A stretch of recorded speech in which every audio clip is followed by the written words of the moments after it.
Hello and welcome. I'm Jeff Bailey, and this is Yoga and A Course in Miracles. We could say it's the yoga of A Course in Miracles. Yoga means to join in the healed oneness that we share. And if that sounds trite or trivial, maybe you're just not ready. There's nothing more powerful than the awareness and the knowledge of truth, something that we cannot find in this world. And this lesson, number 135, is so poignant. We're in a section here where a lot of the workbook lessons are pretty long. These are some of the longest lessons in the book. There's so much to say here. And who hasn't had this experience? If you're living in a human body, you have not had the experience where you have the need or the desire to defend yourself. There's no need to defend. In fact, this lesson is going to tell us the best defense is no defense. So let's get into it here. Find yourself a comfortable shape, close your eyes, sit back. I just hope you're able to let these words be helpful and land on your heart to some degree. Even the tiniest little degree is an expression of the willingness and the desire to heal. And who can fail who has the desire to know the truth? No one. Okay, here we go. Paragraph 1. Who would defend himself unless he thought he were attacked, that the attack were real, and that his own defenses could save himself? And herein lies the folly of defense. It gives illusions full reality and then attempts to handle them as real. It adds illusions to illusions, thus making correction doubly difficult. And it is this you do when you attempt to plan the future, activate the past, or organize the present as you wish. All right, that one paragraph. We could just spend an hour talking about this one paragraph. We could spend a lifetime practicing this one paragraph, basically looking at this idea of the need for protection. And the moment we defend ourselves, we make the body real, which is kind of like how the Course defines a fantasy, the desire to make the illusion real. So the moment I defend, I have something other than self that needs defense. It sets up a duality. And then as long as I maintain the need to defend it, I'm essentially doubly shielded from the truth. Attack, defense, attack, defense. It could say it's the ego's favorite game to keep us busy, keep us playing this game so that we never stop to even think there could be a oneness, a non-dual presence that is perfectly safe, perfectly sound, and perfectly free. Perfect peace. And who doesn't plan the future, activate the past? You know, the moment we recount a story, we recount the past. We talk about the injury. We talk about the insults. We talk about the victories. They are defenses. They are defenses against the truth and the present moment. The past simply does not exist. When we organize the present moment, you know, I got to get everything in just the right place. When it's me doing the organizing, that's an attack against the ever-present truth. Or planning and negotiating a future that's not here yet. Okay. All of that, the Course here is saying, it's a defense against the truth. So we're going to get really detailed. Now, what has to change but your mind about it? If you are an organizer, maybe you're a professional organizer. It's what you do for a living. You organize people's closets, or you go into their home and organize, or maybe you plan events. You're a wedding planner or something like that. Keep your job. Nothing has to change but your perspective and purpose of it. Now, what I do is not who I am, but a means to showing me all the insecurities, all the needs that need to organize and plan and recount. No, no, no, no. I can meet myself, meet the people I am here to help perfectly, and watch the undoing happen as I go. How do we do that? According to this lesson, we just watch ourselves put up the defense in the subtlest of ways. Paragraph 2. You operate from the belief you must protect yourself from what is happening because it must contain what threatens you. A sense of threat is an acknowledgement of an inherent weakness, a belief that there is danger which has power to call on you to make appropriate defense. The world is based on this insane belief. Okay, this is if you really want to read this in the deepest detail, it's the section on Dreamer of the Dream. The very end of Dreamer of the Dream, it gets into the detail about the secret dream. So we all have this secret dream, that there is something out there that's trying to get me. And if I believe there's something out there trying to get me, then I will cultivate a defense. And this creates the deepest essence of fear. And we may tie it to some past event. Ultimately, the quote unquote past event that we tie it to is the belief that we separated from God. That, and so if we believe we separated from God, we believe that there's an angry God out to get us. Okay, that's not true. But at the deepest part of the thought system, that's where all fear comes from. But we project it on to our past and say, okay, well, I did this unforgivable thing and now somebody's out to get me. Whatever. We've got to get to the root of this insane idea that I need to defend myself against something. Maybe it's just the world. Maybe it's gravity or time that we have to defend ourselves against. Let's look very carefully at that,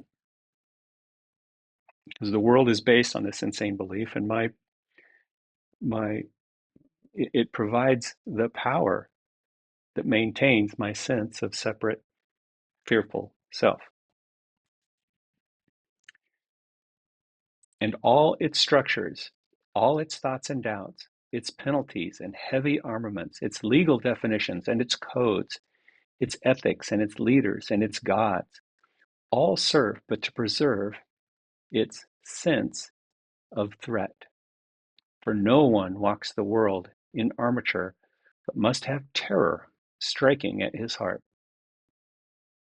Okay, now, of course, if we put on a suit of armor or packed heat or, you know, had some sort of physical armature, okay, well, there you go.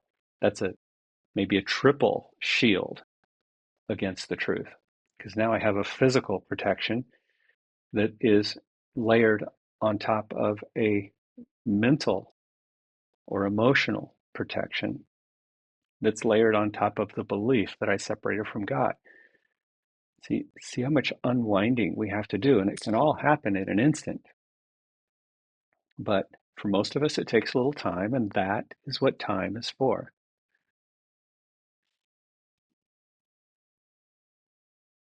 It's a willingness to look honestly at the terror striking at our hearts.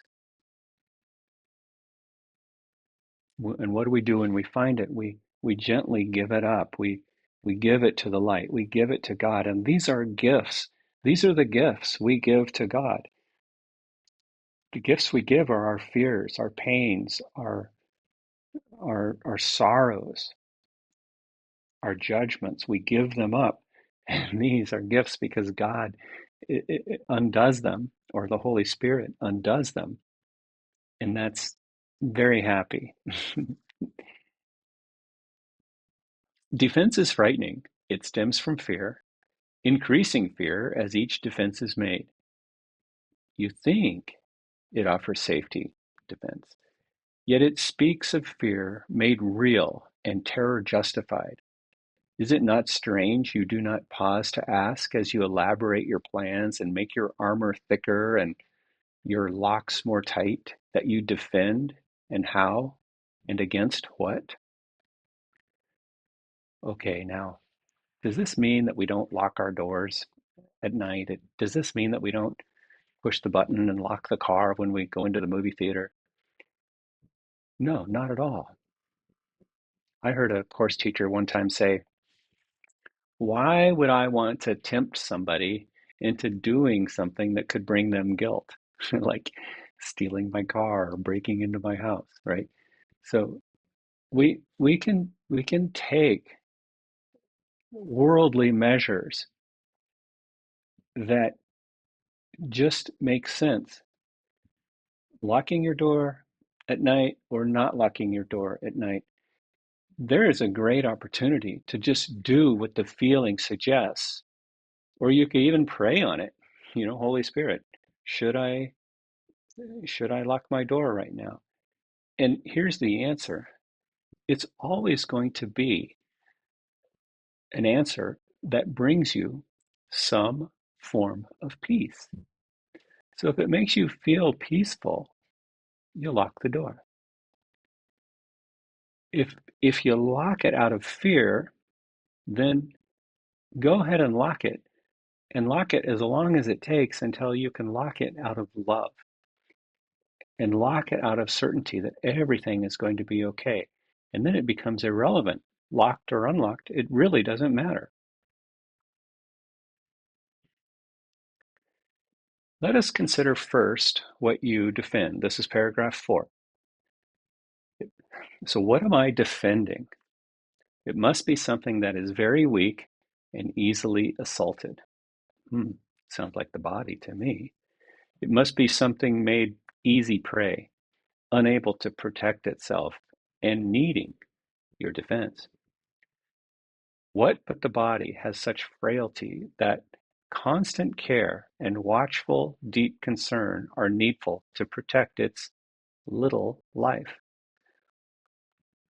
Now, little compared against eternity.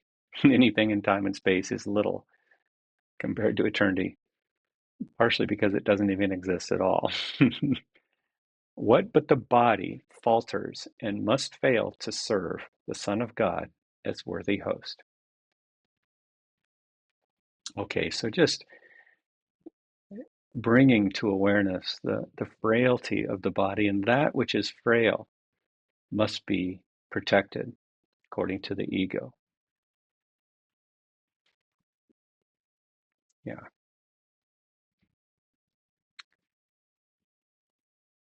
So we watch any tendency.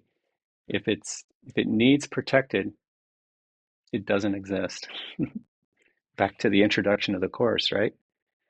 Paragraph 5. Yet it is not the body that can fear, nor be a thing of fear. Okay, so the body itself cannot fear. Remember, the body is a wholly neutral thing. The body doesn't think. Brains don't think, eyes don't see, and ears don't hear, even though it seems to be. Now, scientists have looked very, very closely at the brain. They've tried to figure all this out. How does the brain turn something that it sees with its eyes and hears with its ears into a visual and auditory experience? There's no screen in the brain. There's no little speaker in there. How does it how does it work? Well, they still can't figure it out. And the answer is in the Course in Miracles. Jesus is telling us, brains don't think, eyes don't see, and ears don't hear. Ah, wow, what an amazing clue. Where do I look for this answer? Okay, the mind must be everywhere. And it just seems like I'm having this separate experience. That's why the the practice will lead us into this vast mind expansion to the point where whether you perceive yourself as a body or a distant star, all the same. Okay, yet it is not the body that can fear, nor be a thing of fear. Bodies, bodies don't exist. All fear and all need for protection comes from the mind and it's projected onto the body. The body has no needs but those which you assign to it. It needs no complicated structures of defense, no health-inducing medicine, no care, and no concern at all. Defend its life or give it gifts to make it beautiful or walls to make it safe, and you but say your home is open to the thief of time, corruptible and crumbling, so unsafe it must be guarded with your very life. So why yoga? Why would we practice yoga if the body needs no care and no concern at all? A couple reasons. We're still not completely convinced. If we were completely convinced, then we wouldn't do the yoga. We wouldn't put the Band-Aid on. We wouldn't go to the doctor. But we're not completely convinced yet. We're not really convinced of the healing power of the miracle. And so we take appropriate steps and actions. We go to the doctor when we're called to go. But when we go to the doctor, we realize there's a higher purpose, even to our visits, where somebody seems to be taking care of me. Maybe I'm there to share the love with them. See, relationship is everything. Maybe that knee issue is the very reason you go to a doctor, and the miracle happens during that visit in lots of ways, you know. And so we do the yoga as a means of really of undoing. It just so happens bones and joints love pressure, so we give them this healing compression, but the whole time we're practicing this undoing and this letting go and this giving up. And it's a very, very gentle practice. So um, we we we we just go back to the beautiful phrase that I live by that Jean shared with me long ago. Participate willingly, don't make it real, and above all, don't be afraid of it. Willing participation.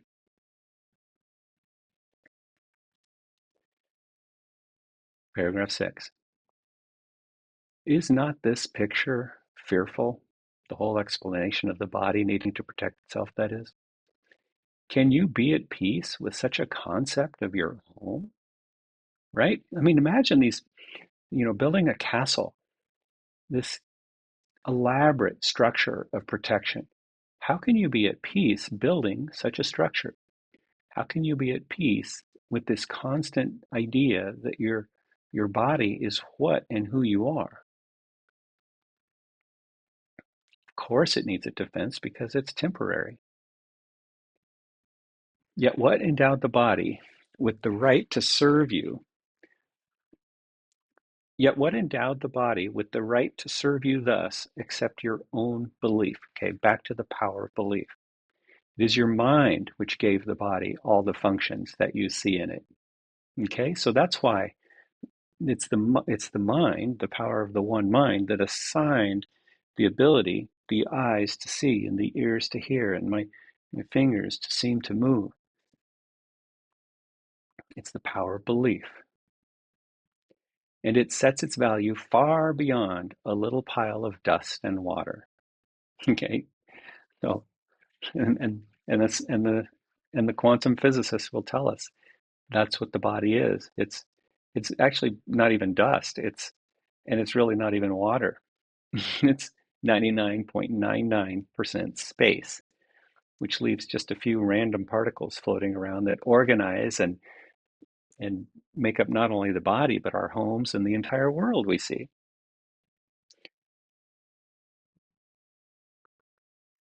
Who would make defense of something that he recognized as this? Okay, paragraph 7. The body is in need of no defense. This cannot be too often emphasized. It will be strong and healthy if the mind does not abuse it by assigning it to roles it cannot fill, to purposes beyond its scope, and to exalted aims which it cannot accomplish. Such attempts, ridiculous yet deeply cherished, are the sources for the many mad attacks you make upon it, for it seems to fail your hopes and your needs, your values and your dreams. Okay, so all the defenses that we assign the body, and this is where, you know,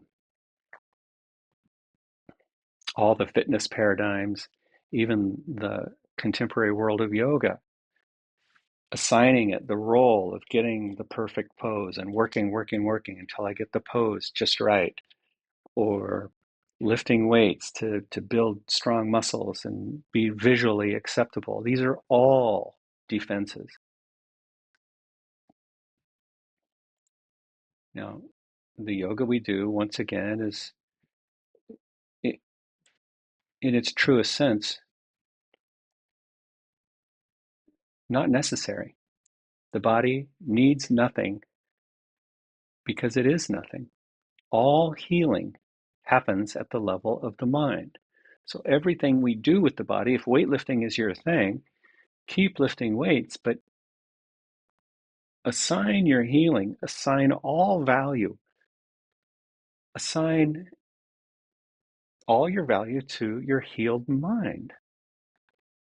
And from the healed mind, we are guided. From the healed mind, the body will reorganize and heal as it's supposed to.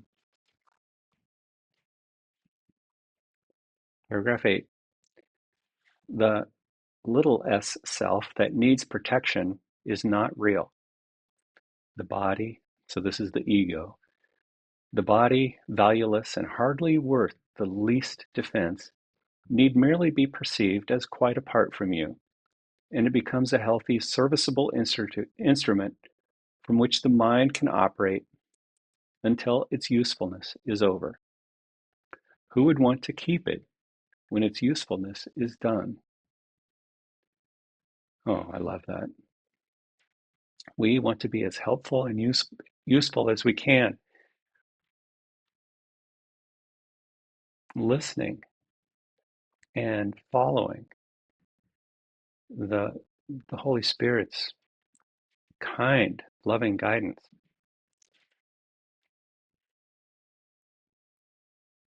And when it's over, when it's time to be done, we want to look back and just be so grateful for the body's perfect means that it's given us. It doesn't matter if we're dying of some disease, if we're on our deathbed, if we just won a triathlon. It doesn't matter. It's all perfect. The body that we ask for has been the perfect means for our healing. That's a real gift when we can start to see it thus.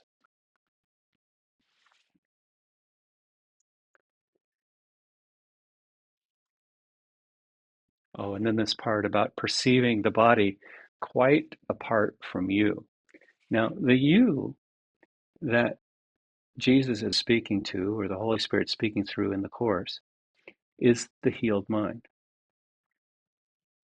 Or we could say it's the decision-making mind, right? Speaking to the level of mind that has the ability to decide for God or of the ego. And ultimately, that's the only choice we make, to be or not to be, to join or remain separate, alone, isolated, and desperate. Which do I want? All answers come from joining. So, so from this level of the healed mind, Spirit is asking us to see ourselves quite apart from the body. So the ego wants to crush that gap and and and make the gap between the ego mind and the body so small and so tight that we identify with the separate body. So the body becomes who I am, even though it's a projection of thought. Really, it's not Jeff Bailey sitting here, it's the idea of Jeff Bailey sitting here. Where does that idea come from? The mind. And so it's very helpful to start to put some space between the body and the mind. And that's how the mind expands. We withdraw the projection, and we pan back into the mind where all healing occurs.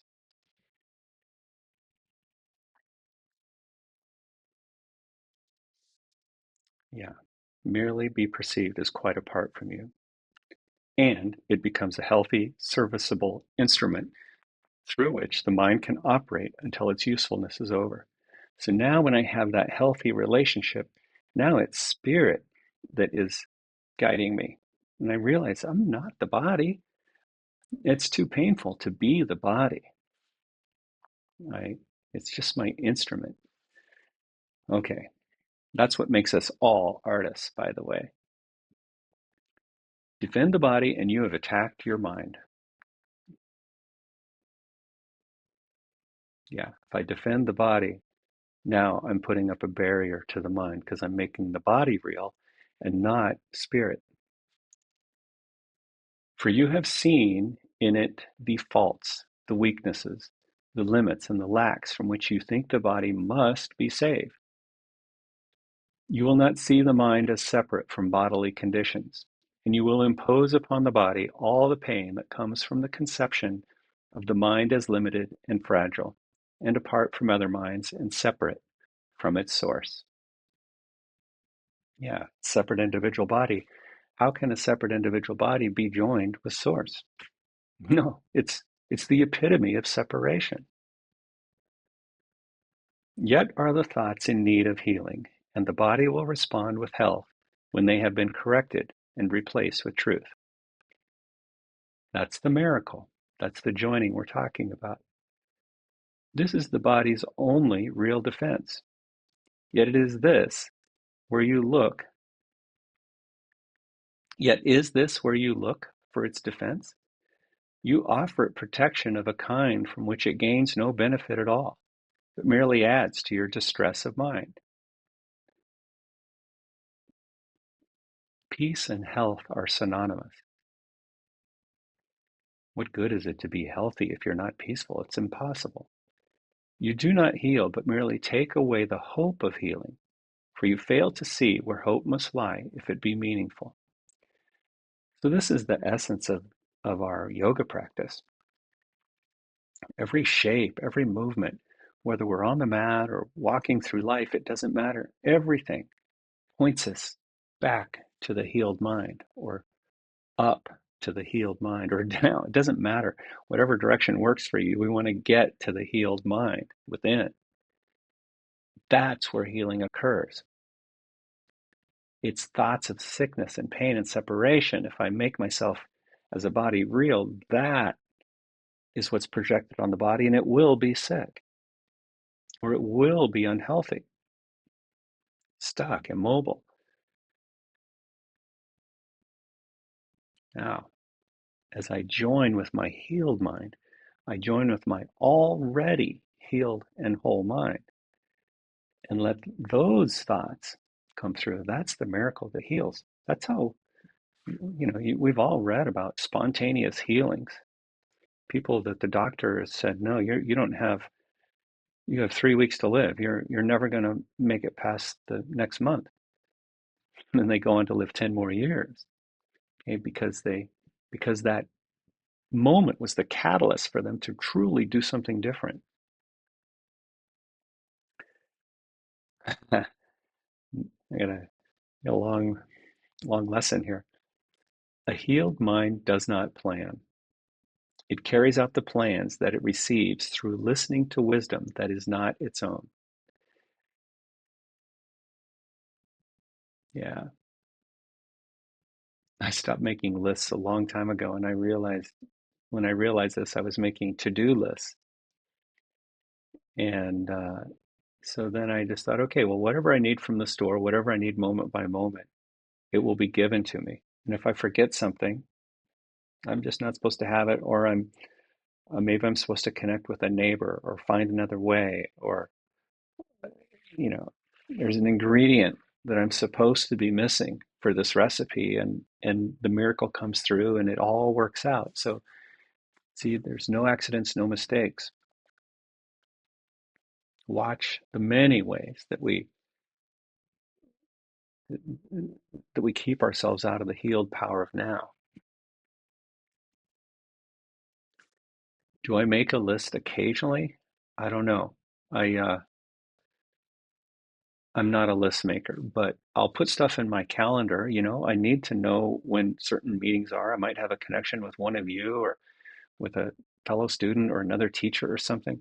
Yeah, we put those in the calendar. We do the things that uh, that just make sense, and again, decisions that keep us peaceful, because the decision comes from peace. All right. A healed mind does not plan. It carries out the plans that it receives through listening to wisdom that is not its own. Okay, so this is the voice for love coming through, and that's where all guidance will come from. It waits until it has been taught what should be done and then proceeds to do it. Okay, so that's patience, true patience. Waits and loves, knowing the outcome was certain. It does not depend upon itself for anything except its adequacy to fulfill the plans assigned to it. It is secure in certainty that obstacles cannot impede its progress to accomplishment of any goal that serves the greater plan established for the good of everyone. Miracle principle number one: there is no order of difficulty in miracles. No obstacle will stand in the way to accomplishing any goal that serves the greater plan established for the good of everyone. So, as crazy it sounds, when the guidance comes in, follow it. A healed mind is relieved of the belief that it must plan, although it cannot know the outcome which is best, the means by which it is perceived, nor how to recognize the problem that the plan is made to solve. Okay, that's presence. Yeah, no planning. It must misuse the body in its plans until it recognizes this is so. We have to stumble a few times, planning and organizing and tripping over our own tail. This is the idea that we want to get out of our own way. But when it has accepted this is true, then it is healed and lets the body go. Enslavement of the body to the plans the unhealed mind sets up to save itself must make the body sick. Enslavement of the body to the plans the unhealed ego mind sets up to save itself must make the body sick. Oh, yes, there's the prayer. Help me get out of my own way. It, the ego, is not free to be the means of helping in a plan which far exceeds its own protection and which needs its service for a little while. In this capacity is health assured, for everything the mind employs for this will function flawlessly and with the strength that has been given it and cannot fail. 14. It is perhaps not easy to perceive that self-initiated plans are but defenses with the purpose all of them were made to realize. They are the means by which a frightened mind would undertake its own protection at the cost of truth. Now, how many times have you been watching a movie and seen this acted out? This is the scattered fearful, anxious character that, you know, fumbles their way and all the anxiety just comes in. They become basically frozen with fear. Okay, so there's these lots of examples in movies, and maybe we can identify them in our own lives. But that's what happens when the ego is in charge.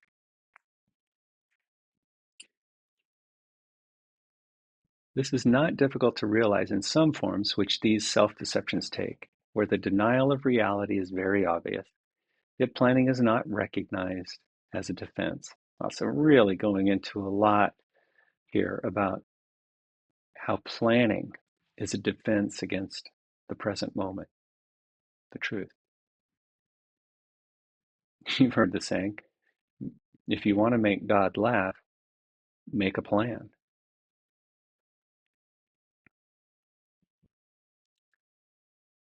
The mind engaged in planning for itself is occupied in setting up control of future happenings. It does not think that it will be provided for unless it makes its own provisions.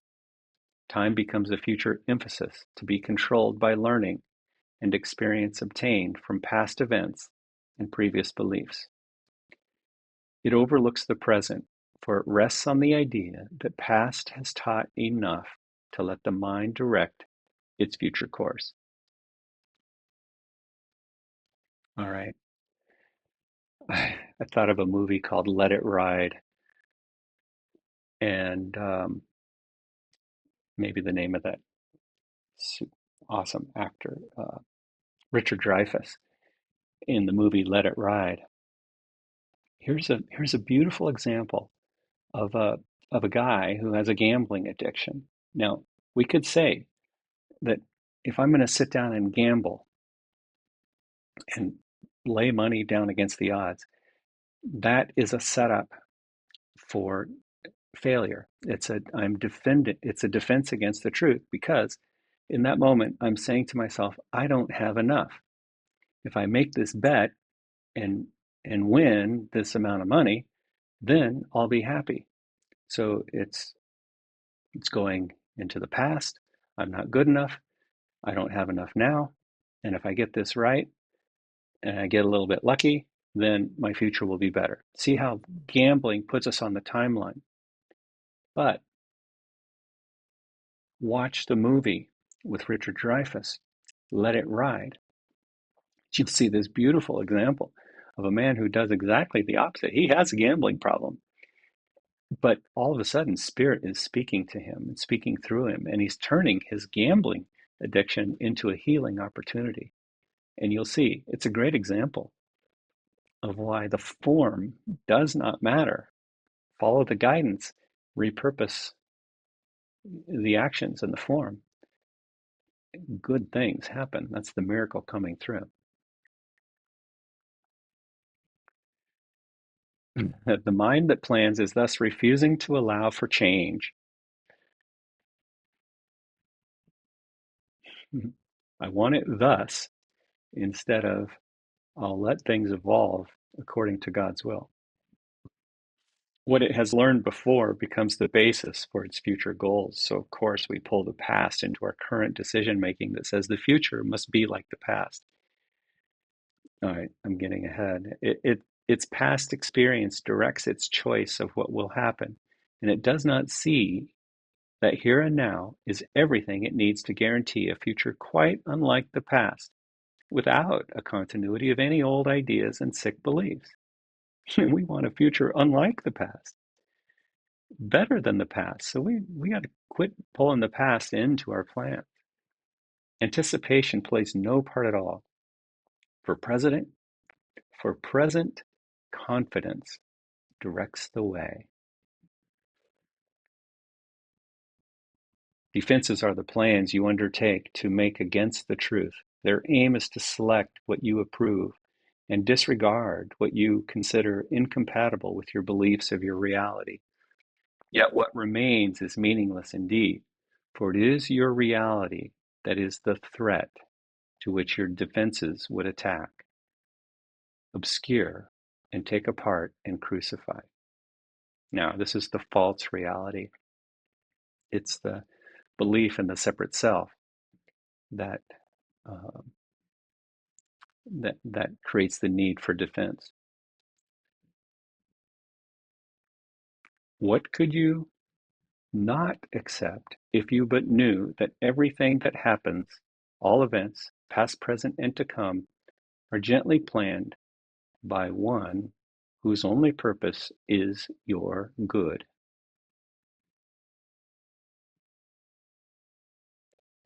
Perhaps you have misunderstood his plan, for he would never offer pain to you.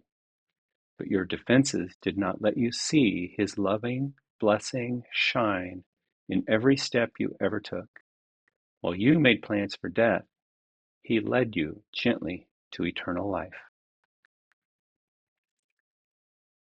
Your present trust in him is the defense that promises a future undisturbed, without a trace of sorrow, and with the joy that constantly increases as his life becomes a holy instant, set in time, but heeding only immortality.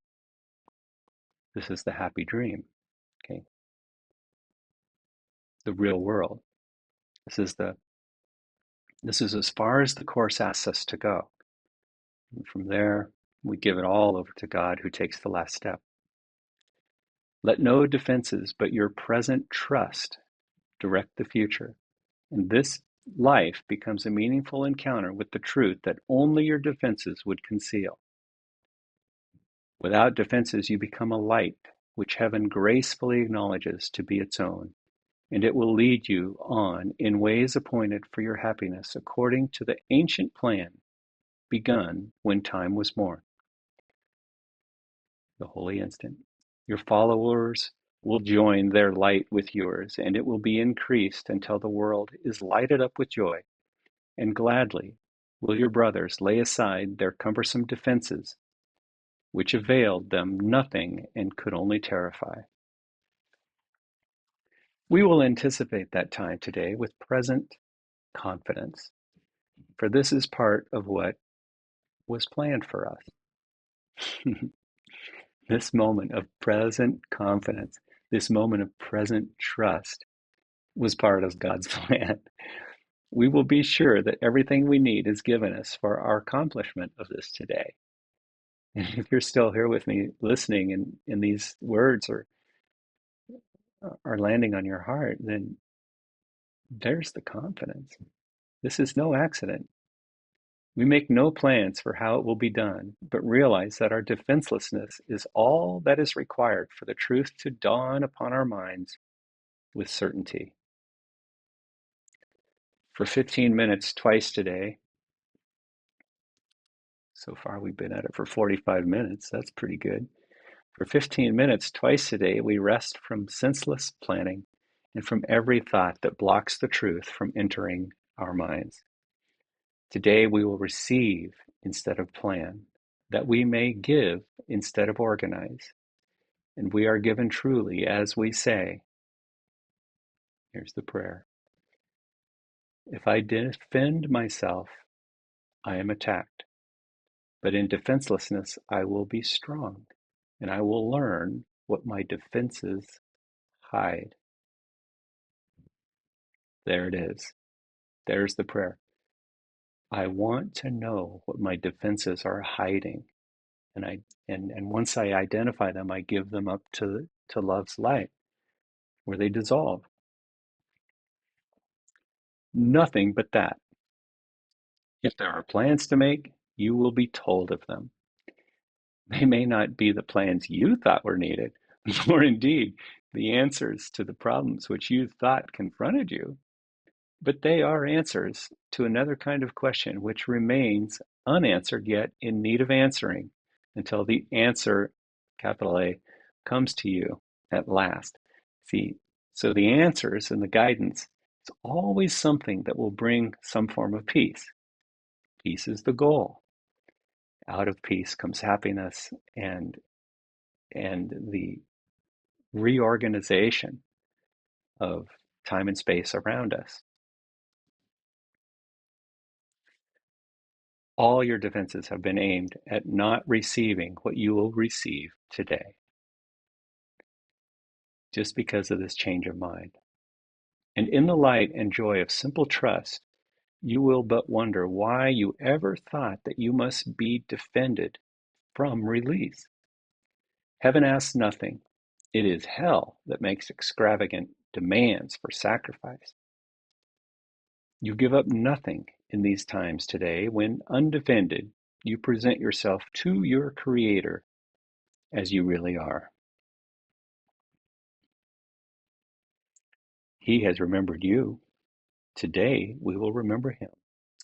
For this is Easter time in your salvation, and you rise again from what was seeming death and hopelessness. So the metaphor, the symbol of Easter, the resurrection, the giving up of the old ways, the release of the burden of carrying the cross. We see Easter time as a symbol of awakening and pure salvation. Teach only love. Now is the light of hope reborn in you, for now you come without defense to learn the part for you within the plan of God. What little plans or magical beliefs can still have value when you have received your function from the voice for God Himself? Try not to shape this day as you believe you would benefit you most.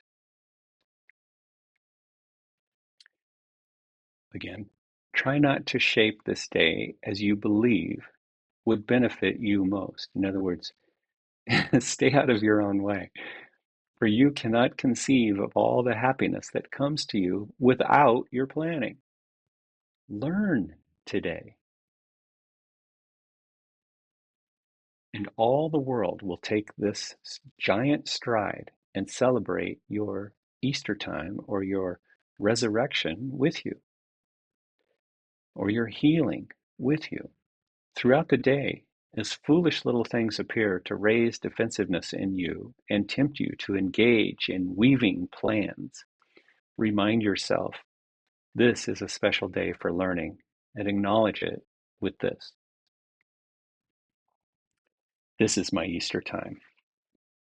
No matter what time of year, and I'm sure, when Helen took this all down, it was Easter time. That's how perfectly Spirit spoke to her. This is my Easter time. Let's just stay on that. That's the holy instant.